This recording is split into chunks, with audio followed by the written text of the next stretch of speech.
This is going to be a big project, isn't it? It is. How much do you think it's going to cost?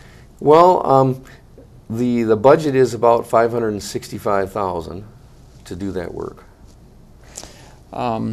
Will the bridge be closed? I'm sure it must be for some of this. Right. It'll be closed that same period of the drawdown of the river. So it's just got a little window to work in. Right. The interesting thing is that there are bridges within a mile and a half each side of this bridge. People like to go through this, especially motorcyclists. If you have a big Harley and you come through there, you come through with all your buddies. It's just a great thing. You kick your engines and everybody gets all excited, And so people drive a lot of historic cars. There's rallies and things, but everybody could go a mile and a half in either direction and go across another bridge. So it's not, it's not a real problem. So, but clearly here the county and the Centerville area, they've kind of taken this on as something that they want to preserve, obviously, to put the resources into doing this. Why should we make this effort, to preserve an old structure like this? Why not, turn it into a modern bridge? Well, I think you'd have to ask the people of that area. You yourself said you've gone through it. It's a special feeling to go through the thing. And I think it just lets people know where we've come from. There are, like I said, there's 3 other bridges in Michigan, but they are an endangered species. And I think it's one of those things that just reminds people what kind of effort people went through in those days to create this bridge. I mean, to do it all in wood and to figure all this out, and we're thinking about how difficult it is to do it with computerized steel machinery and all this stuff, and they did it all by hand with laborers and everything, and it's something that's, you just don't want to cast it off. Well, Randy, I know in addition to this work, that we're talking about here, which is the restoration of the Langley Covered Bridge, you're also active in the state historic preservation network. So obviously you have a love for this kind of stuff, and maybe we should just take a couple minutes to talk, about the larger issue of historic preservation, what some of the things are that are unique to Michigan. We have some tax credits, what some of the other projects are, how we're doing in Michigan with historic preservation. Okay. I guess now, are you on the board? I'm on the board of the Preservation Network, yes. And I've been on the Preservation Committee from the AIA, the American Institute of Architects, and various things. So I've been involved in this, for many years. The interesting thing about this is that preservation on a national scale has, there's federal tax credits. It's a 20% investment tax credit for a certified rehabilitation of a historic structure.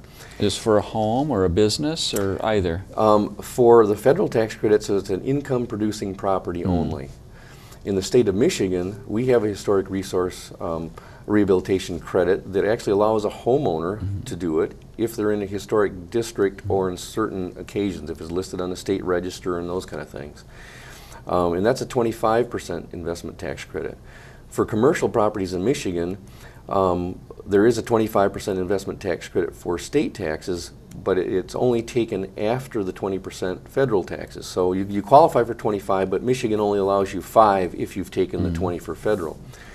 One of the things that the Preservation Network is trying to do is we're trying to enact legislation that would allow to take the 25% on top of the 20. Now, a lot of states are doing that, and obviously if a building is empty and not being used, it's not on the tax rolls. And so we're not taking any taxes away from anything. It enhances the project. It gets it on the tax rolls. Once the credits are taken, then of course it's a full tax situation, and it is an incentive for a developer or an owner to fix up their property. And that enhances the state in lots of ways. The construction industry is a large player in the job market. And the tax credits like this help. A lot of times preservation projects are in the centers of cities, which have been kind of dying out. So it helps with the regeneration of the cities and so forth, and where the infrastructure is already in place. Preservation is also the sincerest form of sustainability. Typically, if you're building a new building, you're starting out with new raw materials you have to bring from someplace to put into a building. In a building, the materials are already there for historic property, and also a lot of them have a lot more integrity and special interest than just a flat piece. A lot of it's carved, special woodwork and trim, and you just kind of hate to see that go into a dumpster and start over. And obviously, even if you put a sustainable building on top of it, you've wasted all the base materials and all the embodied energy in the bricks and the molding and all the labor and everything else. So I think that there is a point to be made for preservation, that the sustainability aspect is much greater by utilizing existing structure, even if it's going to be used for a different use. We have issues in the state of Michigan and all over the country to deal with, and it's an interesting topic. One of them is school systems, elementary schools in particular, because the square footage of the typical classroom the new standards don't fit in typical class sizes of bygone days. So schools are very tough ones to deal with. You know, we've worked on a bunch of different things, looking at alternative uses, community centers or some senior centers, various things like that. But it's very difficult, and it's simpler in most cases because of the bottom line to actually build on a different site. And of course, because of land needs and so forth for, you know, sports and all these kind of things, the urban centers that were schools and so forth, they don't have the land around them to allow the sports activities to happen. So that's something that, you know, we really need to be cognizant of in Michigan, but all over the country. How to put those things back into service. So it's very difficult to use an old school building for modern day classroom use unless you adjust the size of the rooms and make major modifications. There are ways to do it.